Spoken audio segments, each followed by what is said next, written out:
జగన్ రాష్ట్రం కోసం ఏం చేశాడు? కడప జిల్లాకు జగన్ ఏం చేశాడు? అసలు జగన్ ఏం చేశాడండి? అసలు జగన్ ఈ రాష్ట్రం కోసం ఏం చేశాడు?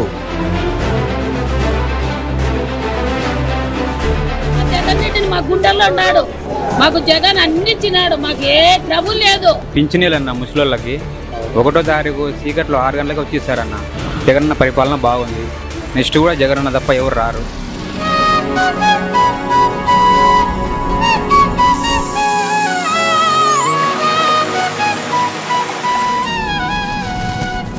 వైఎస్ఆర్ కడప జిల్లా రాయలసీమకు గుండె లాంటిది.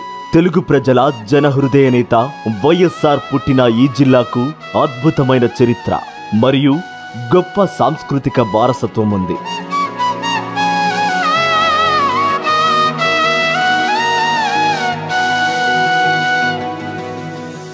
జగనన్న పాలనలో కడప జిల్లా సీమలోనే అభివృద్ధికి గడపలా మారింది. 2019 నుంచి 12,063 కొత్త ఎంఎస్ఎంఈలు స్థాపించబడి స్థానిక యువతకు 68,153 ఉద్యోగాలు సృష్టించబడ్డాయి.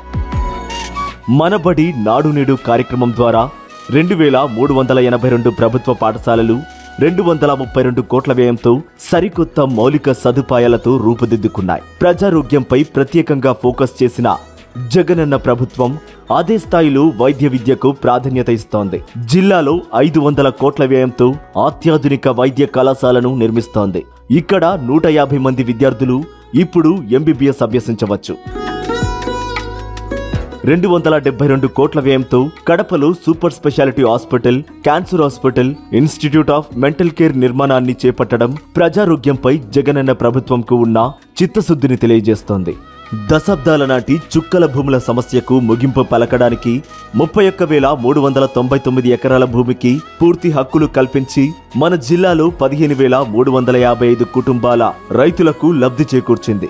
ఆర్థిక భద్రత కల్పించేందుకు జగనన్న ప్రభుత్వం 2,387 మంది పేద రైతులకు 3,487 ఎకరాల అసైన్ భూమిపై యాజమాన్య హక్కులు కల్పించింది. ఇంటింటికి తాగునీరు అందిస్తానన్న జగనన్న జిల్లాలో 3,22,954 కుటుంబాలకు కుళాయి నీటి కనెక్షన్లను ఇచ్చి తాగునీటి సమస్యను తీర్చారు. అందుకే ప్రజలు జగనన్న ప్రభుత్వాన్ని గుండెల్లో పెట్టుకున్నారు. చాలా బాగా చేస్తున్నాడండి. మళ్ళీ నేను కోరుకునేది ఒకటే, నేనే కాదు మా ఆడపడుచులందరూ మళ్ళీ సీఎంగా జగనే రావాలని కోరుకుంటున్నాము. పేదల ప్రభుత్వానికి అడుగడుగునా అండగా ఉంటున్నారు. ఆ పేదవాడి పార్టీ వైఎస్ఆర్ కాంగ్రెస్ పార్టీ.